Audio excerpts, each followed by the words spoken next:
The merciless Arizona sun beat down on Sarah Williams as she stubbornly chipped away at the rocky terrain, her hands blistered and bleeding. For 3 months, this widow had been carving a pathway through Apache Territoria Road that would finally connect her isolated homestead to the town where her son could receive medical care. From the shadow of a distant mesa, Swift Arrow watched. According to tribal custom, he should kill this trespasser immediately.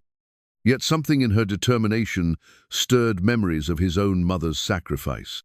When Sarah collapsed from exhaustion that afternoon, Swift Arrow made a decision that defied generations of hatred between their peoples. Would this forbidden alliance survive in a land where both sides viewed the other as savages? Before we jump back in, tell us where you're tuning in from, and if this story touches you, make sure you're subscribed, because tomorrow I've saved something extra special for you. 6 months earlier, Sarah Williams had stood beside a fresh grave, her 12-year-old son Thomas leaning heavily on his wooden crutches beside her. The Arizona wind had whipped her black mourning dress around her ankles as the preacher's words disappeared into the vast desert. John Williams' beloved husband, father, and their homestead's foundation had succumbed to pneumonia after a brutal winter. "Ma, are we going to be all right?" Thomas had asked, his voice small against the emptiness surrounding them. Sarah had squeezed his shoulder, feeling the sharp angle of bone beneath her fingers. "We're going to do more than survive, Thomas. We're going to get you walking proper." Now, alone in their modest cabin 30 miles from Tucson, Sarah studied the crude map spread across their pine table. Thomas had drawn it himself, marking the most direct route from their homestead to town. His talent for drawing was remarkable alone of the few joys in a life constrained by a twisted spine that had plagued him since birth. "If we follow this wash, we could save nearly 5 miles, Thomas said, pointing to a blue line snaking across the parchment. "Though we'd need to build up the banks here and here." His finger traced potential trouble spots with the precision of a trained surveyor. Sarah nodded, but her eyes drifted to the margins of the map, where Thomas had carefully noted, "Apache territory danger." The local warnings echoed in her mind, "Suicide to build there. Mom, those savages will lift your scalp before you lay your first stone. No one in their right mind crosses Apache land." Yet the alternative, an 80-mile detour around the mountains, would make regular trips to town for Thomas's medical care impossible. "Dr. Foster says this new procedure could help straighten your spine," Sarah said, touching the letter they'd received last month, "but we'd need to stay in town for 3 weeks afterward." Thomas nodded, his eyes bright with hope despite the daily pain he endured. "And the road would let us bring goods to market more often, maybe even have visitors someday." Sarah smiled at her son's optimism. Since John's death, Thomas had become her compassion's unflagging spirit, guiding her through grief toward purpose. She picked up the worn leather pouch containing their savings.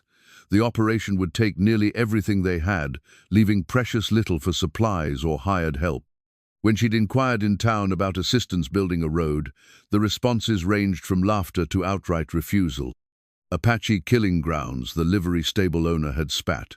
20 men went to survey that route 4 years back. 3 returned, and one of them died, gibbering about red devils. That night, as Thomas slept, Sarah had stood on their porch watching distant lightning illuminate the mountains. In Boston, she'd been educated, respected, a schoolteacher with prospects. Here, she was just another widow, barely clinging to existence on the frontier's edge. "I didn't come 3,000 miles to surrender now, John," she whispered to the stars. Her husband had chosen this land for its rich soil and year-round spring, a paradise worth the isolation, he'd called it. Now that isolation threatened their son's future. The next morning, Sarah had loaded a pickaxe, shovel, and canteen into their wagon. Thomas watched wide-eyed as she kissed his forehead. "I'll be back by sundown. There's stew in the pot and your books on the shelf." "Where are you going, Ma?"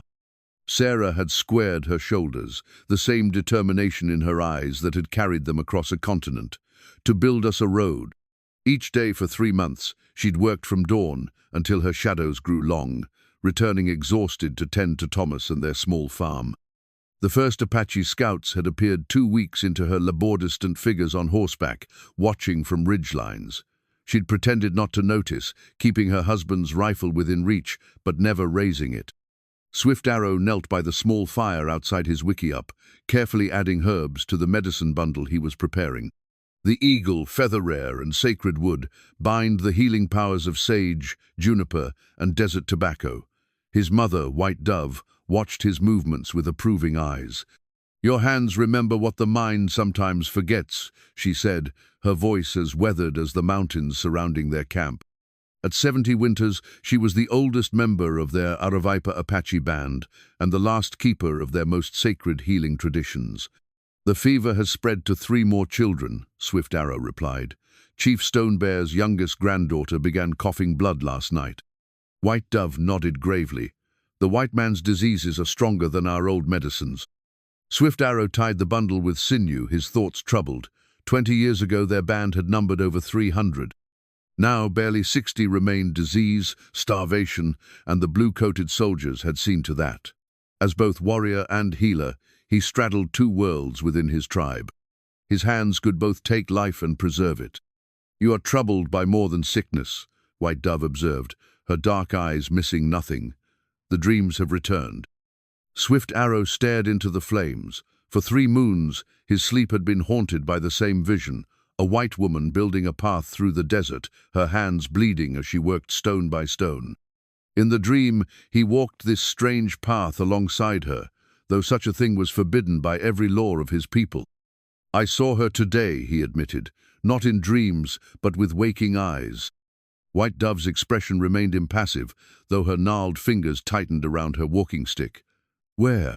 "In the Red Canyon, near the boundary stones, a white woman building a road alone, just as in my dreams." "And what did you do?" "Nothing. I watched from the shadows as our laws demand." A young warrior approached, interrupting their conversation. Red Hawk, barely 20 summers old, carried himself with the cockiness of youth, yet untested by true hardship. "Chief Stone Bear has called a council," Red Hawk announced. "Cavalry soldiers were spotted near the western springs." Swift Arrow nodded, carefully placing the medicine bundle in his pouch. "I will come." After Red Hawk departed, White Dove placed her hand on her son's arm. "Remember the vision I shared with you last moon, the path that divides becoming the path that unites." Swift Arrow frowned. "Mother, the whites bring only death to our people. Yet you, my son, were saved by their medicine when our own failed." She touched the scar that ran from his temple to his jawa, reminder of the childhood fever that had nearly taken him before a captured white doctor had intervened. "Not all paths lead where we expect." The tribal council gathered under the sprawling cottonwood at the center of their camp. Chief Stone Bear, his face etched with the history of 60 years of fighting, addressed the assembly with customary bluntness. "The Bluecoats move closer each season. Now they build a fort near our western hunting grounds." His dark eyes swept across the gathered warriors. "And a white woman trespasses on our land, building a road for more to follow." Murmurs spread through the circle. Swift Arrow remained silent, feeling his mother's gaze upon him. "We should kill her and be done with it," said Broken Knife, an elder warrior known for his hatred of whites. "One less invader to steal our land." Several voices echoed agreement, but Red Hawk surprisingly spoke in opposition. "One woman alone poses little threat. Perhaps we should watch longer before acting." Chief Stone Bear considered this with narrowed eyes. "Swift Arrow, you are our best scout. What say you?" All eyes turned to him. Swift Arrow felt the weight of his vision pressing against his thoughts, but tribal law was clear. "I will observe her for 3 more days. If she threatens our people, I will end her life myself." The chief nodded, satisfied with this middle path. As the council dispersed, White Dove approached her son once more. "The path you walk now has never been traveled," she whispered. "Trust what your heart knows, not just what your eyes see." The afternoon sun hung like molten copper in the cloudless sky as Sarah attacked the stubborn outcropping of rock blocking her path. 3 months of labor had hardened her once, soft hands and bronzed her skin to a deep amber, but today the heat seemed more oppressive than usual. Sweat streamed into her eyes, blurring her vision as she swung the pickaxe with diminishing strength. Just a few more, she muttered through cracked lips. Her canteen had emptied an hour ago, but the spring was a half-mile back, and she was determined to break through this barrier before returning home. The pickaxe felt impossibly heavy now. Sarah blinked away the dark spots dancing before her eyes. One more swing. The metal struck stone with a hollow clang. She tried to lift the tool again, but her arms refused to obey. The landscape tilted oddly, the horizon spinning like a child's top. Then darkness. From his concealed position among the rocks, Swift Arrow watched the white woman collapse. For 3 days, he had observed her laboring alone, her determination puzzling him. White settlers always came in groups, with wagons and livestock and weapons. This woman worked with the persistence of a beaver, yet seemed to have no companions hiding nearby. He should leave her to the desert's judgment. His duty was clear: observe and report back. Yet as the woman lay motionless under the merciless sun, Swift Arrow felt the weight of his healer's obligations pulling against his warrior's duty. "The path divides," he murmured, recalling his mother's words. Before he fully realized his decision, Swift Arrow was moving toward the fallen woman. He approached cautiously, bow half-drawn, alert for any trap. But there was only the woman, her breathing shallow, skin hot with the beginnings of sun-sickness. Beside her lay a small leather pouch containing a miniature drawing of a boy, her son. He guessed, and a lock of dark hair. Swift Arrow touched her forehead, confirming what he already knew. Without intervention, she would die before sunset. He retrieved her canteen, filled it from his own water skin, then hesitated. Helping an enemy was forbidden. If discovered, he risked banishment or worse. Yet something about this woman's solitary struggle resonated with him. Had not his own mother worked alone after his father's death, carrying double burdens to ensure her son's survival? Swift Arrow shook water onto the woman's face, then lifted her head, guiding the canteen to her lips. She coughed, eyelids fluttering. When her eyes opened, the look of terror that crossed her face was immediate and unmistakable. Sarah's vision cleared to reveal an Apache warrior kneeling beside her. Panic surged through her body as stories of torture and mutilation flooded her mind. She scrambled backward, searching desperately for the rifle that was supposed to be within reach. "No, please," she gasped, raising her hands in a futile gesture of defense. To her astonishment, the Apache made no move to attack. Instead, he extended the canteen toward her, gesturing for her to drink. His expression remained impassive, but his eyes held no malice. With trembling hands, Sarah accepted the canteen, never taking her eyes from the warrior's face. The water was cool and life-giving. After several long drinks, her mind began functioning again, assessing her situation with growing confusion. "You helped me?" she asked, knowing he probably couldn't understand her words. Swift Arrow recognized the question in her tone. He pointed to her bloodied hands, then to the unfinished road, and finally made a gesture of respect, a slight nod that acknowledged effort worthy of notice. Sarah followed his movements, comprehension slowly dawning. "You've been watching me work." For response, Swift Arrow stood and retrieved her pickaxe. Instead of using it as a weapon, he approached a section of rock she'd been struggling with and demonstrated a different technique, striking at an angle rather than straight on. The stone split more easily, revealing a natural seam she hadn't noticed. Sarah rose unsteadily to her feet, maintaining distance but observing with undisguised interest. The Apache continued working for several minutes, making more progress than she had in hours. When he handed the tool back to her, their fingers briefly touched perhaps the first peaceful contact between their peoples in this blood-soaked territory. Neither spoke; they had no common language beyond the work itself.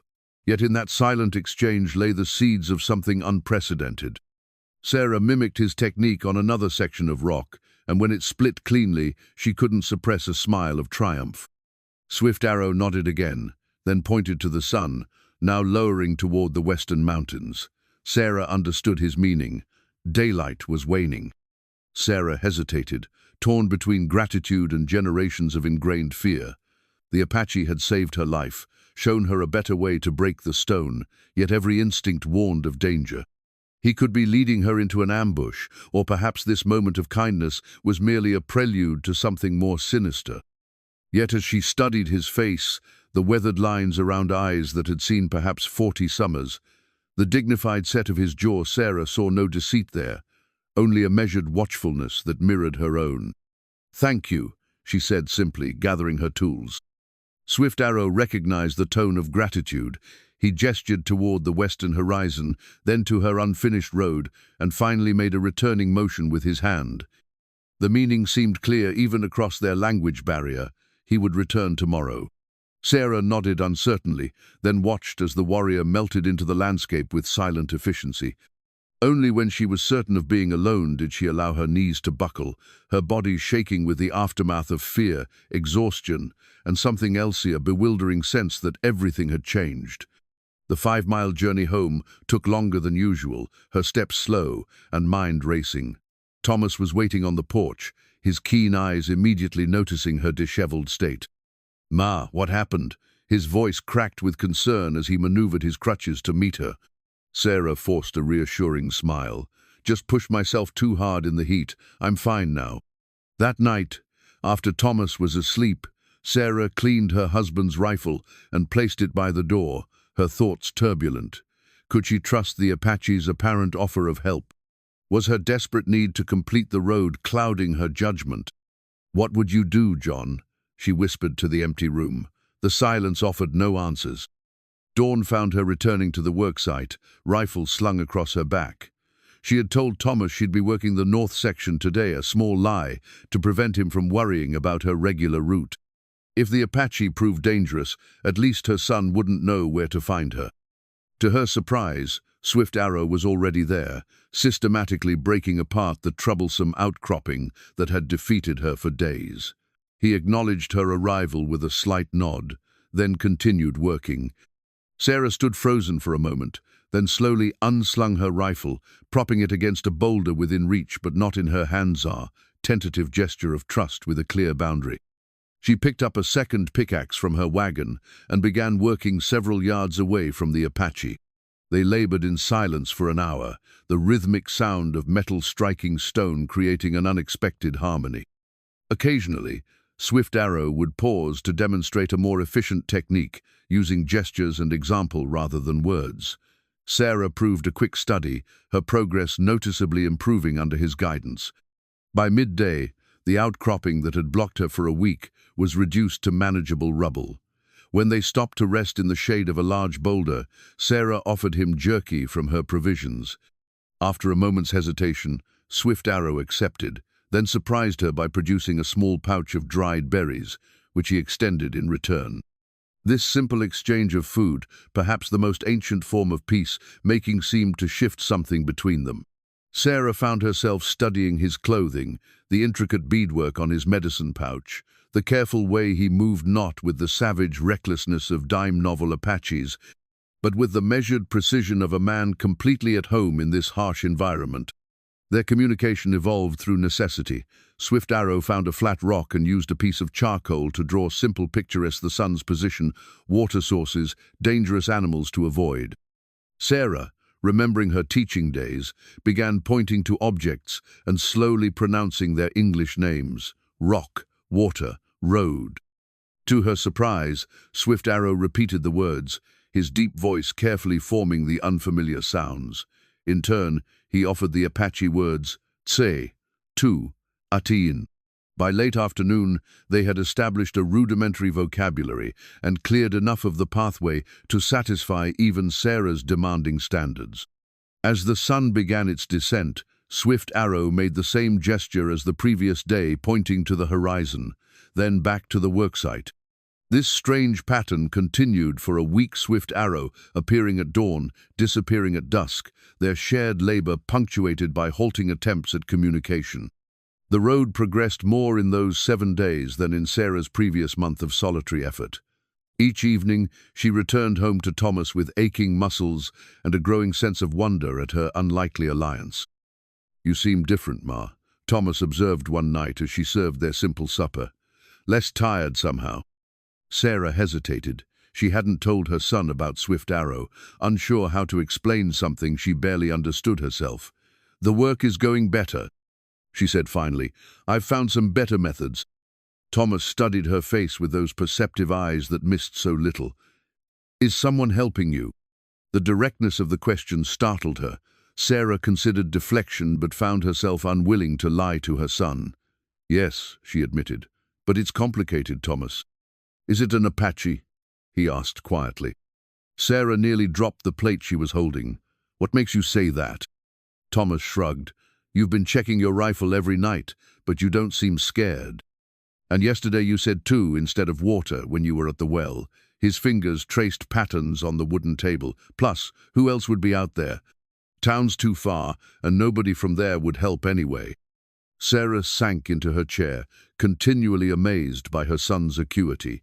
"Yes," she said finally, "an Apache man has been helping me. I don't know why." Rather than fear, Thomas's face lit with fascination. "What's he like? Does he speak English? Has he taught you other words? Does he—" "Thomas," Sarah interrupted, "this isn't something to be excited about. It's dangerous, if anyone found out." "But he's helping you," Thomas persisted. "That means he can't be like the Apaches in those terrible stories."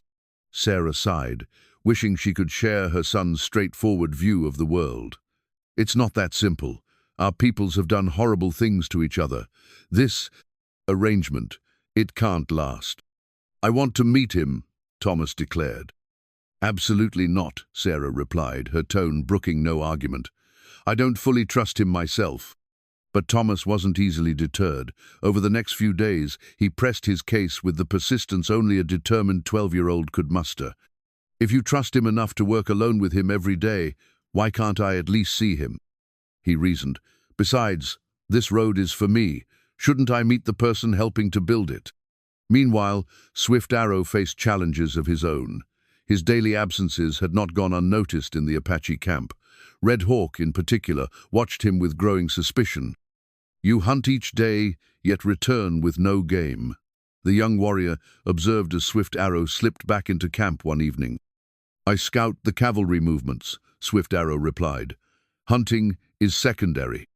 Red Hawk's eyes narrowed. "Chief Stone Bear assigned me that task 3 days ago. He believes you are needed here, with the fever spreading." Swift Arrow felt the trap closing. Red Hawk had been his childhood friend before ambition had hardened him. They had saved each other's lives during their first raid against the white soldiers, creating a bond of obligation neither could ignore. "Walk with me," Swift Arrow said quietly, leading Red Hawk away from curious ears. At the camp's edge, overlooking the desert bathed in twilight, Swift Arrow made a decision that could cost him everything.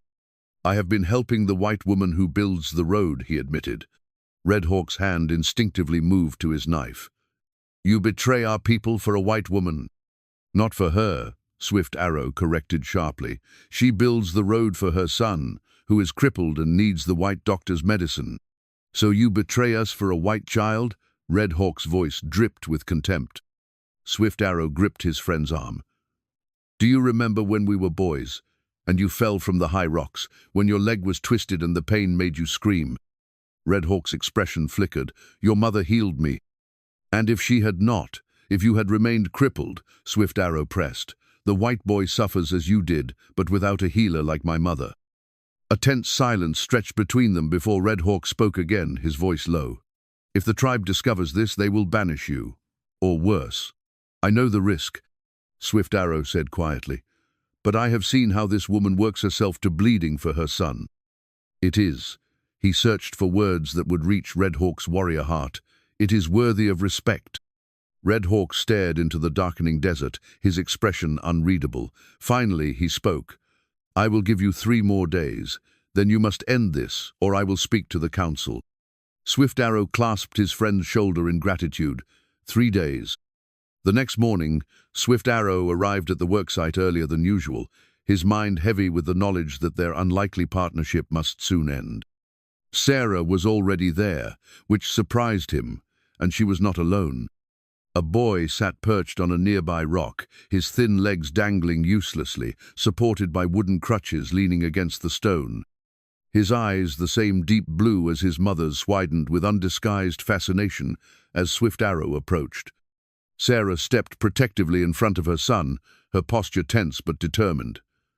"This is Thomas," she said slowly, using the simplified English they had developed. "My son." Swift Arrow stopped a respectful distance away, recognizing the courage this introduction required. He studied the boy, noting the twisted spine and underdeveloped legs, yet also the intelligence that shone in his alert eyes. This, then, was the purpose behind the mother's impossible task. "Thomas," Swift Arrow repeated, inclining his head in greeting. To his surprise, the boy responded with a halting phrase in Apache, "Dagoti, hello." Sarah explained with obvious pride, "He learns languages quickly. I've been teaching him the words you've taught me." Thomas reached for his crutches, laboriously positioning them to slide down from his perch. Swift Arrow instinctively moved forward to assist, then stopped himself, unsure if his help would be welcome. But Sarah nodded slightly, giving permission. With gentle hands that had once counted coup on cavalry soldiers, Swift Arrow steadied the boy, feeling the fragile bird-like bones beneath his touch. Thomas didn't flinch or show fear-only curiosity, and something like excitement. "Ma says you're teaching her how to build the road better," Thomas said, speaking carefully as if uncertain whether Swift Arrow would understand. Swift Arrow nodded, pointing to the cleared section of path. "Good road. Strong road." His limited English couldn't express the admiration he felt for the boy's spirit, so clearly reflected in his mother's determination. Thomas reached inside his shirt and pulled out a leather-bound book. "I want to show you something." Sarah started to protest. "Thomas, Swift Arrow is here to work, not to—" "It's important, Ma," Thomas insisted with the directness of youth. Swift Arrow accepted the offered book, carefully opening its pages to reveal drawings intricate, skillful renderings of desert plants, animals, and landscapes. He turned page after page with growing appreciation. The boy had a gift rare among any people, the ability to capture life with a few strokes of charcoal. "You see, with strong eyes," Swift Arrow said, tapping his own temple, then pointing to Thomas's drawings. The boy's face lit with pleasure at being understood. He flipped to a new page and showed a drawing of Sarah working on the road, her figure small against the vast desert landscape. The loneliness of her struggle was palpable in the image. Something shifted in Swift Arrow's chest, a recognition of the boy's depth of understanding despite his youth. Here was no ordinary child, but a spirit that saw beyond the surface of things. "Swift Arrow has his own medicine," Sarah explained to Thomas, gesturing to the pouch at the Apache's waist. Thomas looked up with immediate interest. "For healing?" Swift Arrow nodded, carefully untying his medicine bundle to show the boy its contents: herbs, minerals, the precious eagle feather. As he named each item in Apache, Thomas repeated the words with surprising accuracy, his fingers hovering respectfully over each element without touching. "My leg hurts sometimes," Thomas said matter-of-factly. "The doctor in town says I need an operation, but until then, I just have to bear it." Swift Arrow's eyes met Sarah's over the boy's head, silent question passing between them. She hesitated, then gave a small nod of permission. From his pouch, Swift Arrow selected several dried leaves, crushing them between his fingers and mixing them with a pinch of yellowish powder. He mimed drinking, then pointed to Thomas's legs. "Medicine for pain," he explained in his limited English. "Safe." Sarah's medical texts had taught her to recognize some herbs. She examined Swift Arrow's mixture, identifying willow bark known, even among white settlers, for relieving pain. The other elements were unfamiliar but didn't appear harmful. "It's a tea," she told Thomas, "like the willow tea I make you, but with their knowledge added." Thomas's eyes brightened. "Can I try it?" Later, as they worked on the road, Thomas sat nearby with his sketchbook, occasionally sipping the bitter tea Swift Arrow had prepared. By midday, the boy's usual tension had visibly eased, his face more relaxed than Sarah had seen in months. "It helps, Ma," he called out. "Not just the pain, me muscles feel looser too." Sarah paused in her labor, wiping sweat from her brow. "Thank you," she said quietly to Swift Arrow, "for helping him." The Apache nodded solemnly. "He has strong spirit, like Mother." He pointed to Thomas's legs. "Why this way?" Sarah understood the question. "He was born with his spine twisted. The doctor says it's pressing on nerves that control his legs." She made a squeezing gesture to illustrate. The operation might fix it, but it's dangerous and expensive. Swift Arrow considered this information thoughtfully. My mother knows much medicine, more than me. He hesitated, clearly weighing something important. Maybe she can help. The suggestion hung in the air between theme and offering that crossed boundaries far more significant than the physical distance between their peoples. For Swift Arrow to even suggest bringing his mother, an elder of his tribe, to meet whites was unprecedented. Would she be willing? Sarah asked, understanding the magnitude of what he proposed. I will ask, was all he said, but the weight of his words carried both risk and possibility.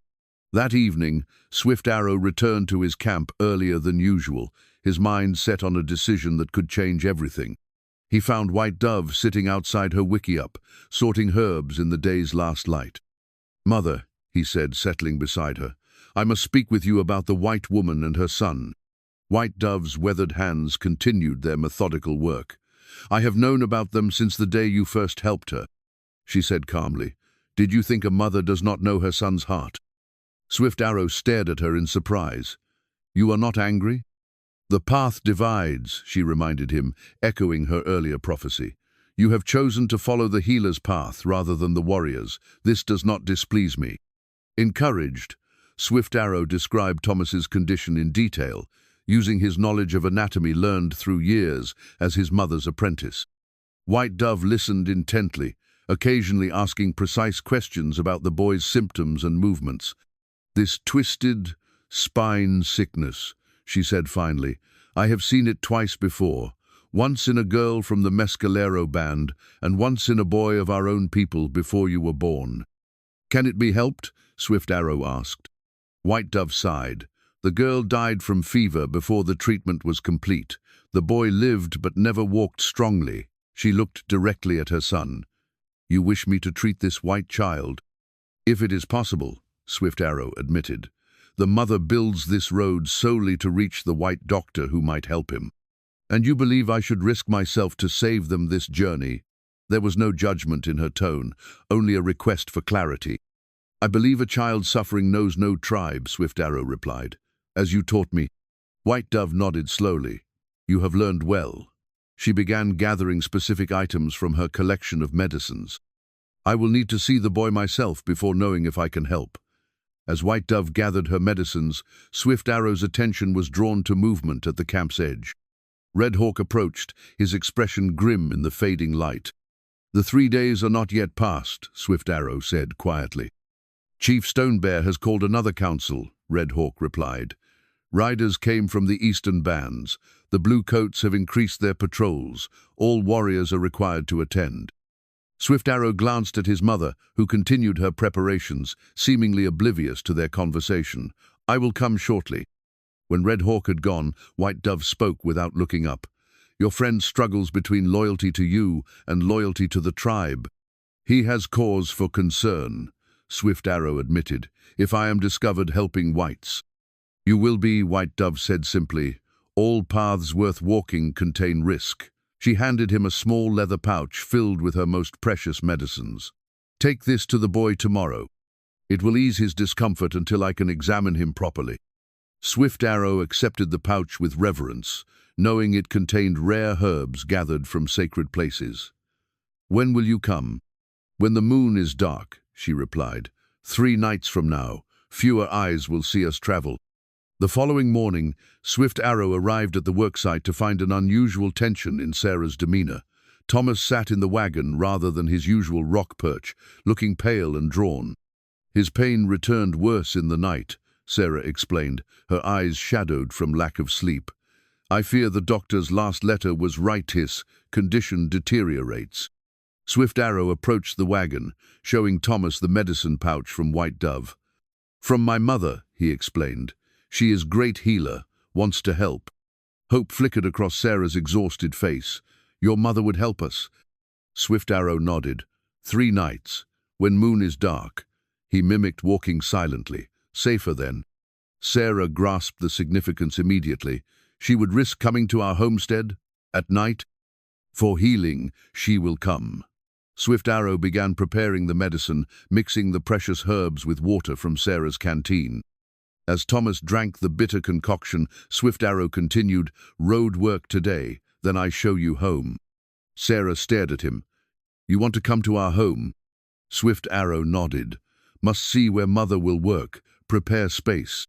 The invitation to their homestead represented another threshold crossstone that made Sarah profoundly uneasy despite their growing trust. Yet Thomas's pain left her few choices. She nodded slowly. "After we finish today's section." They worked with renewed purpose, Swift Arrow teaching Sarah how to identify the natural seams in the rock formations, knowledge passed down through generations of his people. By late afternoon, they had cleared a difficult stretch that would have taken Sarah weeks alone. As they loaded tools into the wagon, Sarah made a decision. She reached into her pocket and withdrew a small, worn photographer family portrait taken in Boston before Thomas's birth. "This is my husband, John," she said, pointing to the tall man with kind eyes. "He died last winter." Swift Arrow studied the strange paper magic that captured faces so precisely. He recognized the offering for what it was, gesture of trust, showing him her family's face, just as he had shown her his medicine. "My father," he responded, drawing in the dirt with a stick, a strong figure with a distinctive bear claw necklace. "Killed by blue coats, 8 summers past." Their eyes met in shared understanding of loss that transcended language or culture. Swift Arrow erased the drawing with his foot in Apache tradition. Images of the dead were temporary, allowed to return to the earth. The journey to the homestead took an hour, Thomas dozing in the wagon as the medicine eased his pain. When they crested the final rise, Swift Arrow paused, taking in the modest cabin with its carefully tended garden and small corral. Unlike most white settlements, this one sat lightly on the land, working with the natural contours rather than fighting them. For Swift Arrow, entering a white person's dwelling was unprecedented. His people had burned such structures, attacked them, observed them from afar, but to be invited inside, as a guest, crossed a boundary few Apaches had ever traversed willingly. Sarah sensed his hesitation as they approached the cabin. "You don't have to come in," she offered. "I understand if it's difficult." Swift Arrow straightened his shoulders. "I come, for Thomas, for Mother's visit." The cabin's interior surprised him with its simplicity and order. Unlike the chaotic, cluttered trading posts he'd observed, Sarah's home contained only what was necessary, arranged with purpose. Bundles of drying herbs hung from the ceiling, many the same plants his own people used for medicine and seasoning. A shelf of books spoke of knowledge valued and preserved. Thomas insisted on showing Swift Arrow his room, proudly displaying maps and drawings covering every wall. Swift Arrow recognized the surrounding landscape rendered with remarkable accuracy, mountains, valleys, and waterways of his homeland, captured through a child's gifted eyes. "This all Apache land," Thomas said, pointing to his largest map, "before white people came."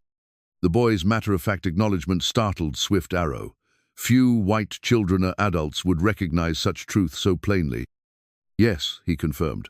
"Many generations." Thomas nodded solemnly. "Ma says we're visitors here, even though we have papers from the government." He traced the route of their road, in progress with his finger. "She says we should respect the land and its first people." Swift Arrow glanced toward the main room where Sarah was preparing a simple meal, reassessing his understanding of this unusual woman. When Thomas grew tired, Sarah helped him to bed, administering another dose of White Dove's medicine. Swift Arrow used this time to examine the cabin's layout, identifying the best approach for his mother's nighttime visit and the most suitable space for her to work her healing. Sarah returned, offering Swift Arrow a cup of coffee, a trade item familiar to his people. They sat across from each other at the wooden table, the lengthening shadows creating an unexpected intimacy. "Your son has good heart," Swift Arrow said, "sees truth." Sarah nodded. "John and I tried to teach him that the stories in most history books are written by the victors, not those who were here first." She hesitated. "May I ask why you first decided to help me? You could have left me to die that day." Swift Arrow considered his answer carefully, limited by his rudimentary English. "You worked like Someone who knows value of what they do, not just taking land. Building path for son. He touched his chest. I am healer first, warrior second. And your people, would they understand? No, Swift Arrow admitted. If discovered, bad for me. Sarah's eyes widened with sudden understanding. You're risking banishment, or worse. Swift Arrow shrugged, unwilling to burden her with the full truth of his precarious position. Instead, he changed the subject, gesturing toward the books on her shelf. You teacher? I was, Sarah said, surprised by his perception. In Boston, before marrying John. How did you know? Way you explain things, patient, clear. He pointed to Thomas's room. Boy learns well. Someone taught him well. Sarah smiled, the first genuine, unguarded smile he'd seen from her. Teaching was my life before Thomas was born. Sometimes I miss it. As dusk deepened, Swift Arrow rose to leave. 3 nights, he reminded her. No light in windows. We come when stars are highest. Sarah walked him to the door. I don't know how to thank you for this risk you're taking. Swift Arrow paused at the threshold, searching for words to express a complex sentiment. My mother says, helping others is not debt to be paid, is circle that continues. He made a circular motion with his hand. Today I help, tomorrow different help needed. Sarah nodded, understanding the philosophy despite the language barrier. A circle, not a line. Yes, Swift Arrow stepped into the gathering darkness. Circle. 3 days passed with Swift Arrow and Sarah working steadily on the road, their efficiency increasing as they developed wordless rhythms of cooperation. Thomas joined them daily, his condition temporarily stabilized by White Dove's medicine, his sketchbook filling with drawings of their progress. On the afternoon of the 3rd day, as they cleared a particularly challenging section of rock, the distant sound of hoofbeats broke their concentration. Swift Arrow tensed immediately, scanning the horizon with narrowed eyes. Riders, he said tersely. Blue coats. Sarah straightened, her hand instinctively moving toward Thomas. Cavalry, here? Swift Arrow was already gathering his few belongings. I must go, not safe. Wait, Sarah urged, pointing to a nearby outcropping. Hide there, they might just be passing through. But the approaching riders were clearly following the rudimentary road, their path deliberate. Swift Arrow hesitated, torn between flight and concern for leaving Sarah and Thomas alone. Go, Sarah insisted. We'll be fine, they won't harm us. With a last glance at Thomas, Swift Arrow melted into the landscape just as 6 mounted soldiers crested the rise. Their leader, a lieutenant with a neatly trimmed moustache and the rigid posture of a career military man, reined his horse to a stop before Sarah. Ma'am. He touched the brim of his hat in perfunctory greeting. Lieutenant James Corcoran, 7th Cavalry. This is quite a distance from civilization for a woman and child to be working alone. Sarah squared her shoulders, one arm protectively around Thomas. We manage well enough, Lieutenant. Our homestead is just a few miles west. The lieutenant surveyed the partially completed road with professional interest. You're building this route yourself? Quite an undertaking. My son needs regular medical attention in Tucson, Sarah explained, keeping her voice steady despite her racing heart.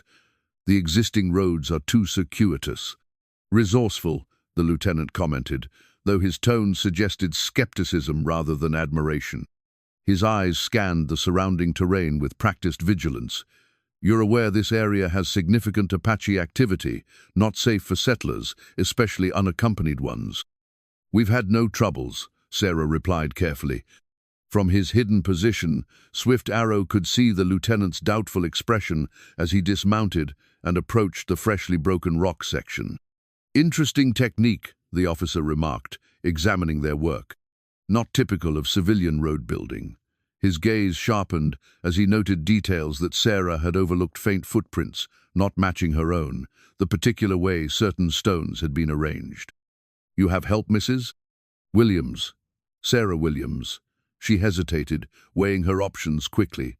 And yes, occasionally I hire help from passing travelers. The lieutenant's hand moved casually to rest on his holstered pistol. Apache travelers, perhaps. These breaking patterns are consistent with their methods. Sarah felt Thomas tense beside her, I wouldn't know about that, Lieutenant. I simply accept assistance when it's offered.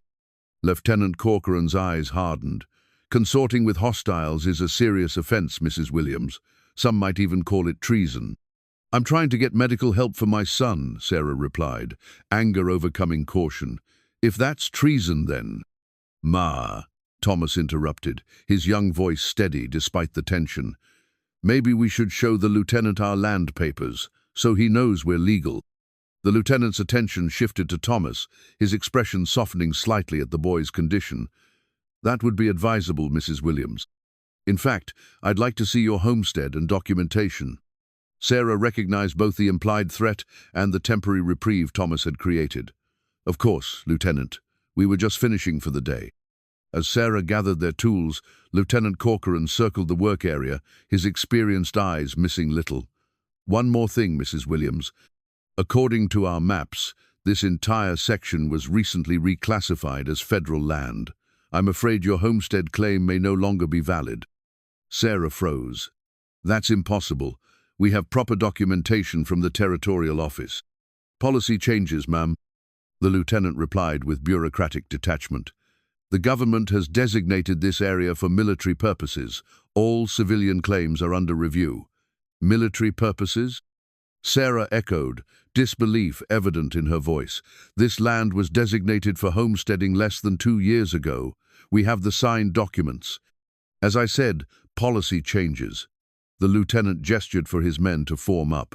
You'll receive official notice within 30 days.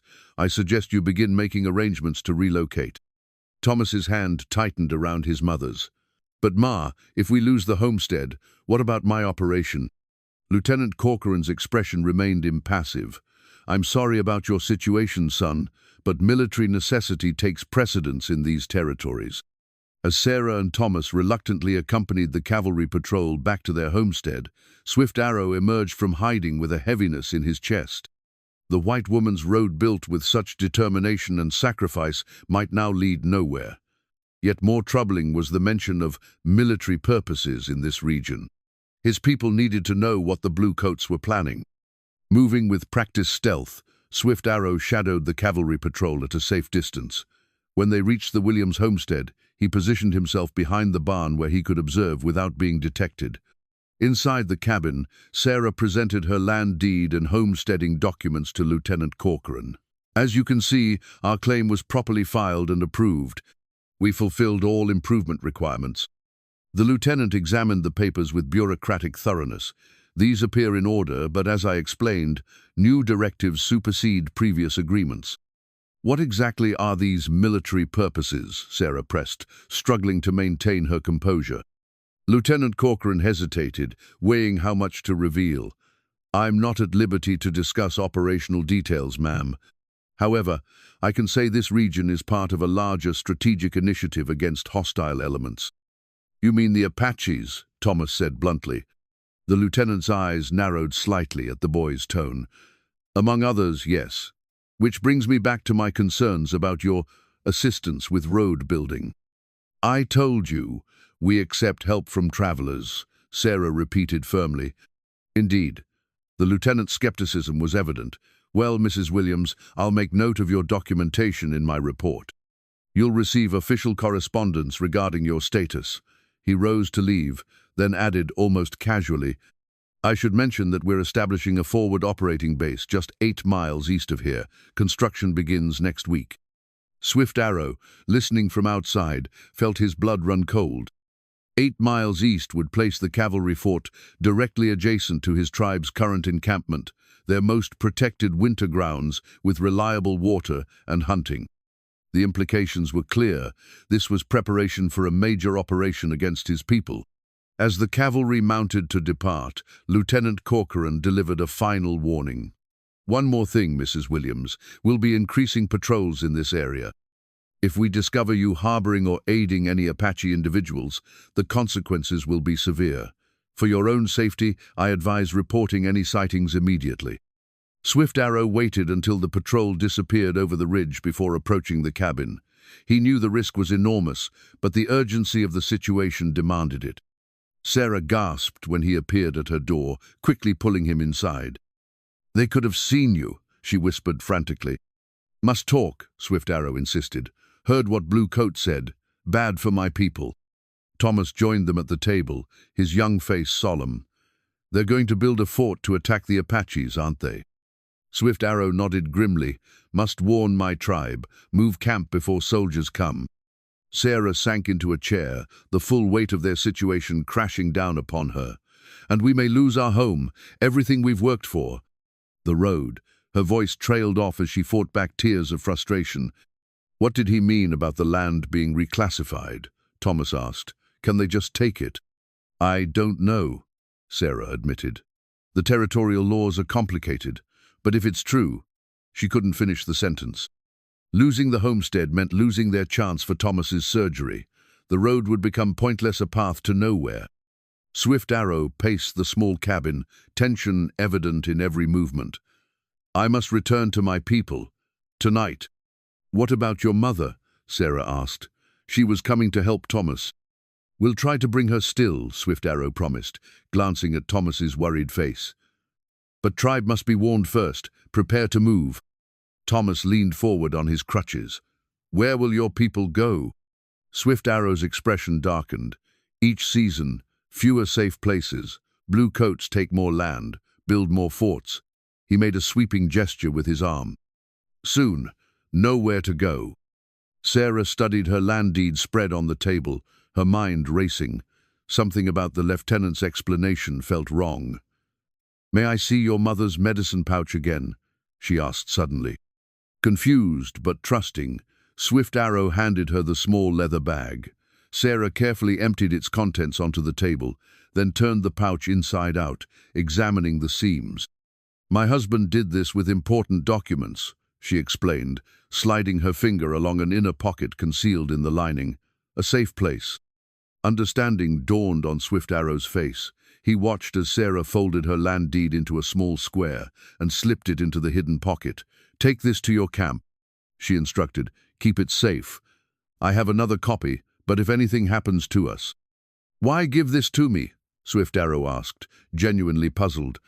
Because, Sarah said slowly, working through her thoughts, the lieutenant mentioned strategic initiative and military purposes, but was vague about details. In my experience, when government officials avoid specifics, they're often hiding something. She met Swift Arrow's eyes directly. I think there's more to this land reclassification than Apache containment. Swift Arrow considered her words carefully. What more? I don't know yet, Sarah admitted, but I intend to find out. She turned to Thomas. Remember what your father always said about disputed boundaries? Thomas nodded. Always check the original survey markers. Exactly. Sarah's expression hardened with resolve. Tomorrow, we're going to examine our property lines against the official survey maps. If there's a discrepancy, we might have grounds to challenge the reclassification. Swift Arrow retied the medicine pouch, now containing Sarah's precious document. I return after warning my people. Bring mother if possible. He moved toward the door, then hesitated. Be careful. Blue Coats will watch now. After Swift Arrow's departure, Sarah retrieved her second copy of the land deed from its hiding place beneath a floorboard. She spent hours poring over it alongside John's old surveying notes, looking for anything that might help them retain their home. Thomas eventually fell asleep at the table, his head resting on his sketchbook. Sarah carried him to bed, her heart aching at the thought of losing everything they had worked for. The road that was supposed to save him now seemed a cruel reminder of hopes about to be shattered. Yet as she returned to her documents, a strange detail caught her attention. John had marked several geological features as reference points for their property boundaries, including a distinctive rock formation that Swift Arrow had once identified as sacred to his people. According to the deed, this formation marked the southeast corner of their claim. Sarah pulled out Thomas's detailed map of the region. If that formation was a sacred Apache site, and it fell within their legal property line. A sudden pounding at the door jolted her from her thoughts. Mrs. Williams, Lieutenant Corcoran's voice cut through the night. Open up immediately. Heart racing, Sarah hastily shoved the documents under a cushion before unbolting the door. The lieutenant stood on her porch, flanked by 2 soldiers, his expression grim. Lieutenant, what's happening? One of my men observed an Apache leaving your property less than an hour ago, he stated coldly. You lied to me, Mrs. Williams. Sarah straightened her spine. I told you we accept help from travelers. A traveler who mysteriously vanishes at the first sight of cavalry patrol. The lieutenant pushed past her into the cabin.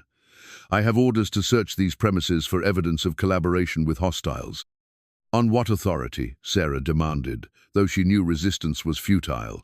Military authority, ma'am. This territory is now under martial jurisdiction due to increased Apache hostilities. His eyes scanned the cabin methodically. Where is your son? Sleeping. Please don't disturb him.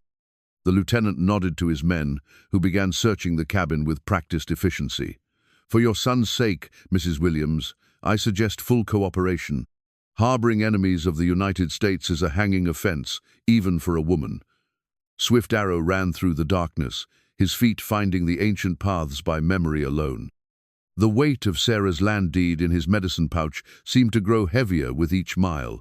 Their fates, Apache and white settler, had become strangely intertwined, bound by common threat and unexpected loyalty.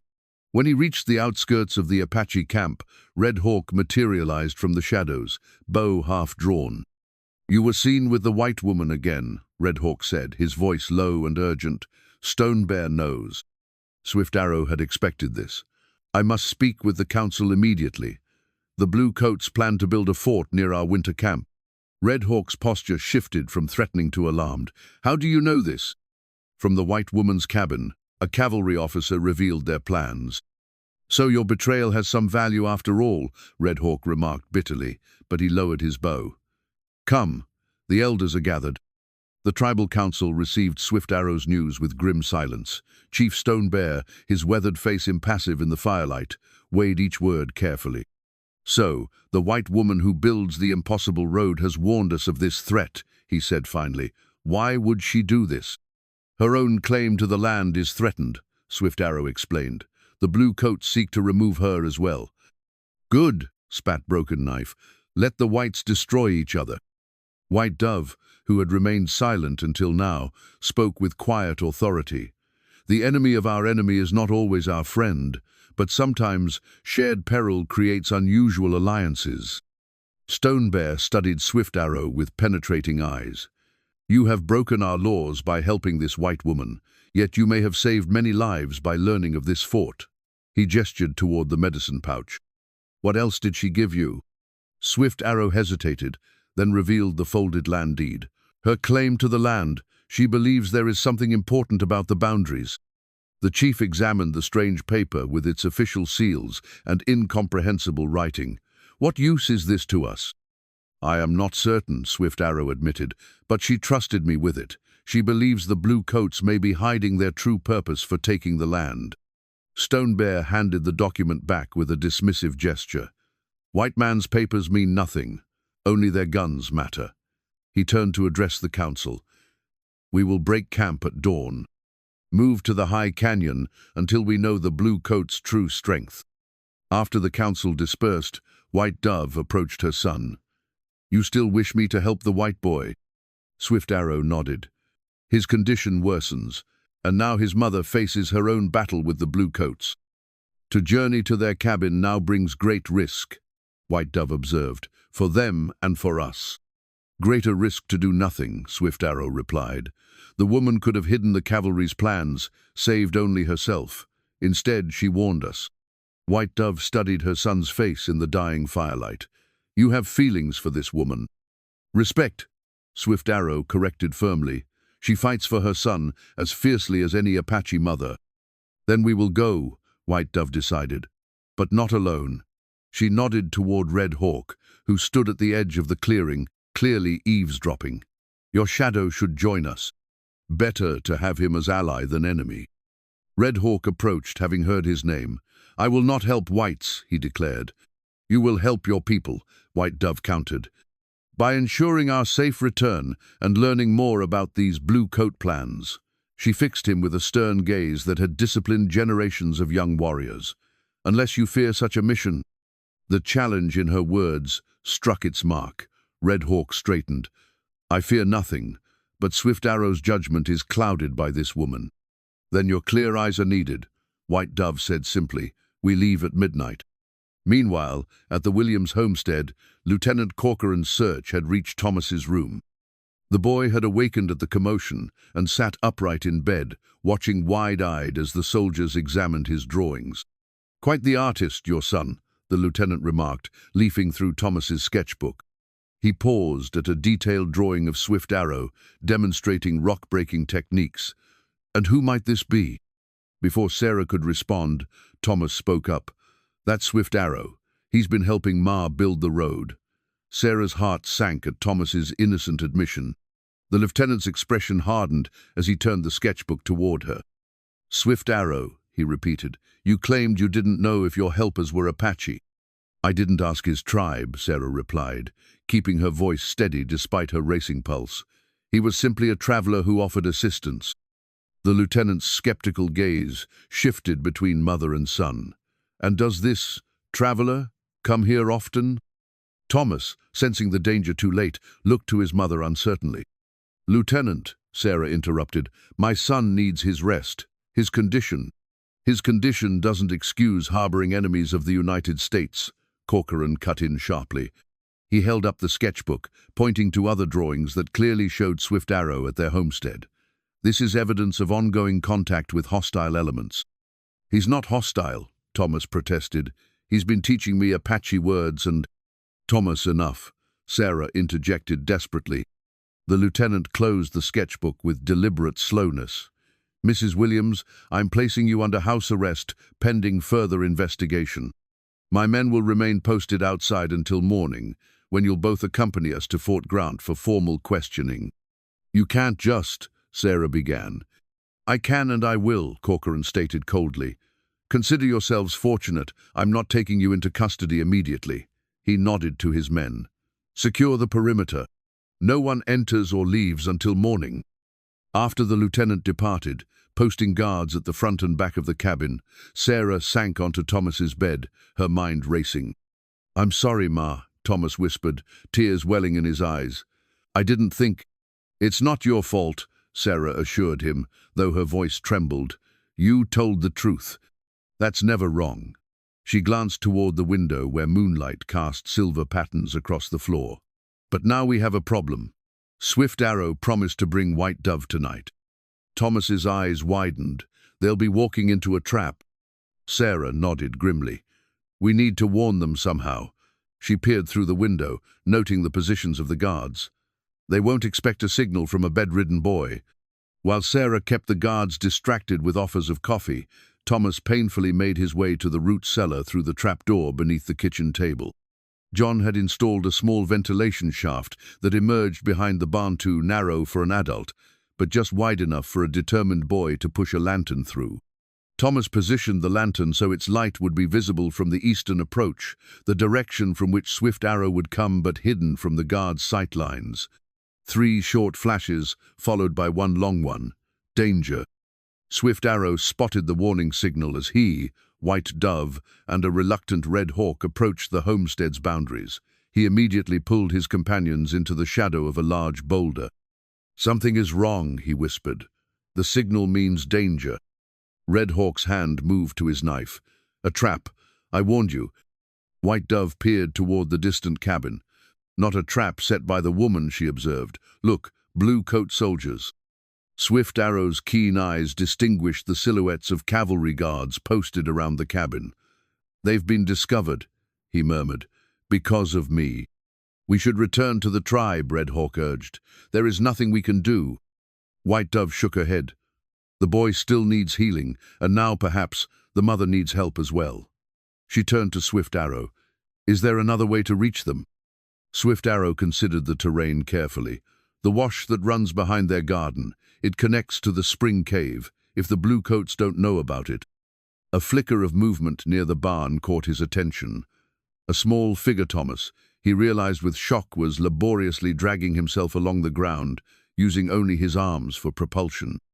The boy had somehow escaped the cabin and was making for the barn, staying in the shadows beyond the guard's view.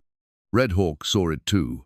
The crippled boy shows courage, he admitted grudgingly. He risks much to warn us, White Dove observed. We cannot abandon such bravery. Swift Arrow made his decision. I will go, alone. No, White Dove countered firmly. The boy needs my medicine now more than ever. We go together. Before either warrior could protest, she began moving with surprising agility for her age, following the natural contours of the land that concealed her approach. Red Hawk cursed under his breath. Your mother has the stubbornness of a mountain lion. But he followed, keeping low to the ground. Thomas reached the barn, his arms trembling with exhaustion from dragging his body across the yard. The pain in his spine was excruciating, but fear for Swift Arrow and determination to help his mother drove him forward. Inside the dark structure, he pulled himself up against a stall, listening intently for any sound of approach. A whisper of movement from the back wall made him freeze. Thomas, Swift Arrow's voice, barely audible. Here, Thomas responded weakly.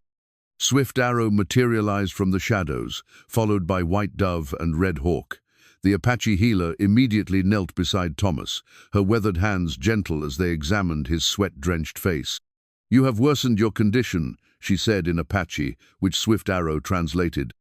Thomas nodded grimly. Had to warn you, soldiers. They found your drawing in my book. They're taking us to the fort tomorrow. Swift Arrow's expression darkened. This is my fault. No, Thomas insisted. Lieutenant Corcoran was already planning to take our land. He just needed an excuse. He gripped Swift Arrow's arm with surprising strength. Ma found something important in our deed, something about a sacred rock formation that marks our property line. White Dove's attention sharpened at this. The speaking stones? When Swift Arrow translated, Thomas nodded eagerly. Yes, Ma says it's the southeast marker of our claim. She thinks there's something there the cavalry doesn't want us to know about. Red Hawk, who had been watching the cabin through a crack in the barn wall, joined their hushed conversation. The woman comes, 2 guards with her. Sarah was indeed crossing the yard, carrying a lantern and flanked by soldiers. She spoke loudly enough to be heard clearly. I just need to check on our horse. He gets nervous at night with strangers around. As she entered the barn, her eyes widened at the sight of the 3 Apaches with her son. The soldiers remained outside, their attention focused on the perimeter rather than following her in. You came, she whispered, setting down her lantern. Despite the warning. White Dove stepped forward, her dignified presence commanding attention despite her small stature. Swift Arrow translated her words. A healer does not abandon those in need, regardless of danger. Sarah's eyes filled with tears of gratitude. Thank you, but you must leave quickly. The lieutenant plans to take us to Fort Grant in the morning, and they're searching for Swift Arrow now. Thomas mentioned the speaking stones, Swift Arrow said. Why are they important? I believe there's gold there, Sarah replied, her voice dropping even lower. My husband was a surveyor before we homesteaded. His notes mention unusual mineral deposits near that formation. If I'm right, the military isn't reclassifying our land for Apache containment. They're seizing it for mining. Swift Arrow translated this revelation for the others. Red Hawk's expression shifted from suspicion to grim understanding. The yellow metal, always, they want this. White Dove considered this information thoughtfully. The speaking stones are sacred to our people. If they are destroyed for this metal, we need proof, Sarah insisted. If we can document that the military is seizing private land for mining rather than security, I might be able to challenge their claim. Red Hawk scoffed. White man's laws protect only whites. Not always, Sarah countered once Swift Arrow translated.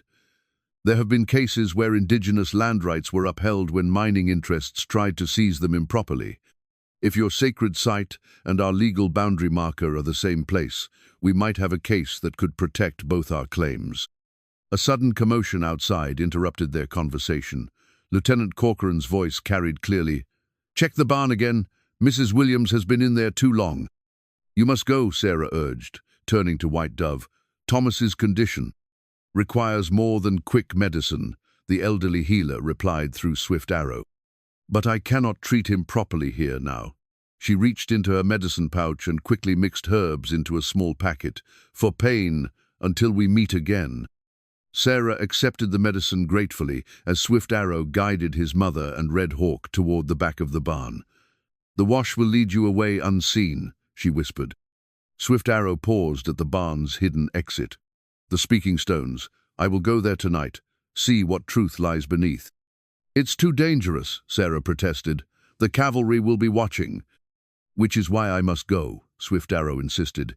If they guard this place so carefully, your suspicions may be correct. Before Sarah could argue further, the barn door creaked open. She quickly positioned herself between the soldiers and Thomas, who lay partially concealed behind hay bales. Just checking the horse, she explained to the suspicious guard. And my son needed fresh air. The soldier's lantern beam swept the barn interior. The lieutenant says to return to the house immediately.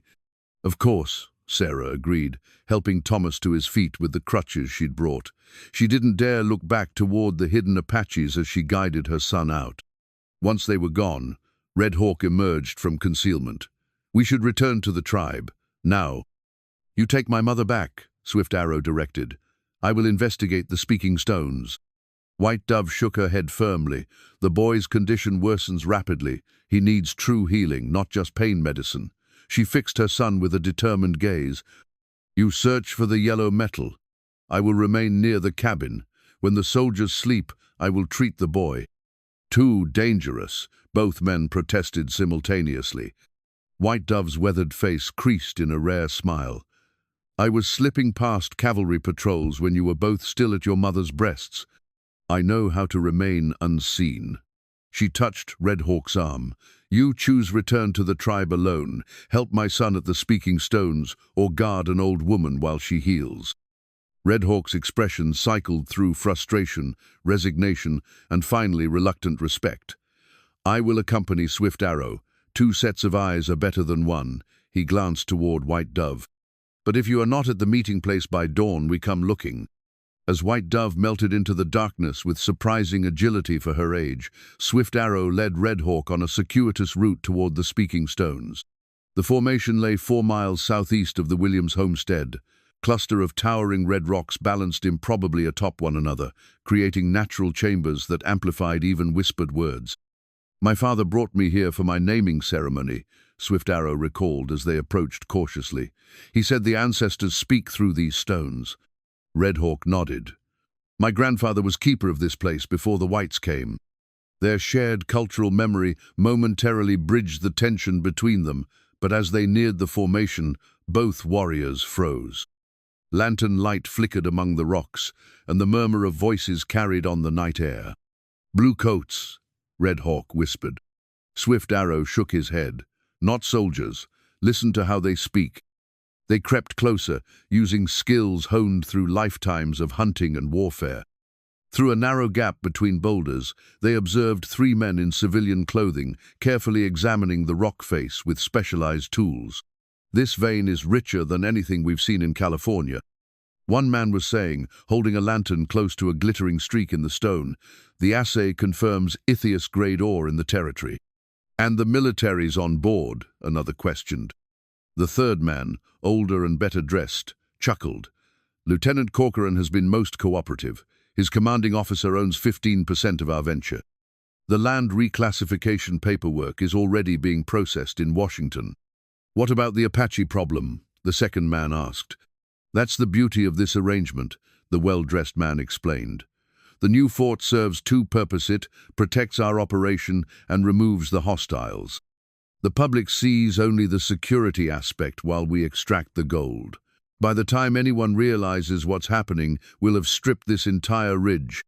Swift Arrow and Red Hawk exchanged glances of grim confirmation. The white woman had been right. This was about gold, not security. And the widow with the homestead claim? One man inquired.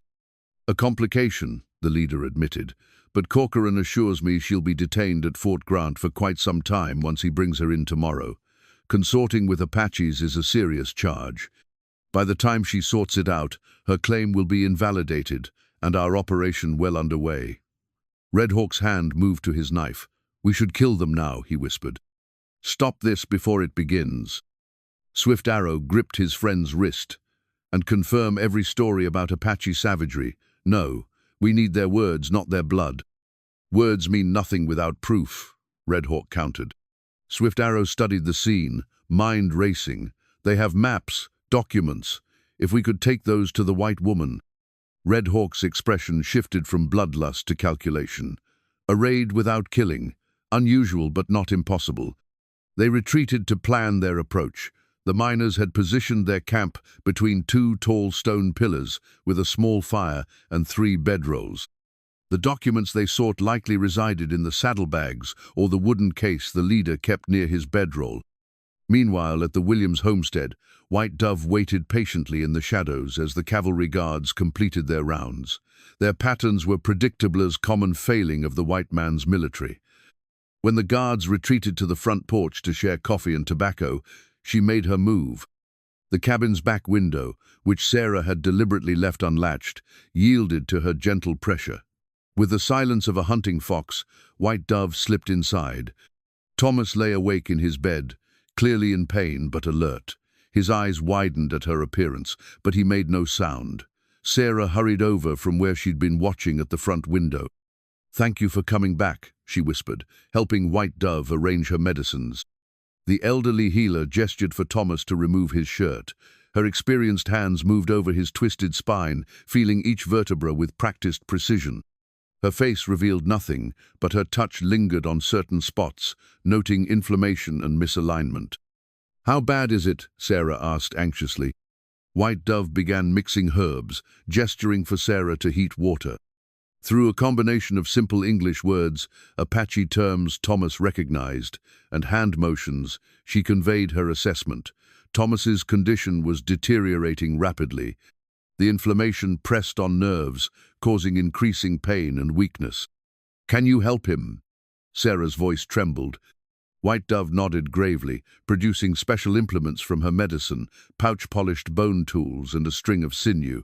She demonstrated a pulling motion along Thomas's spine, then pointed to her medicine.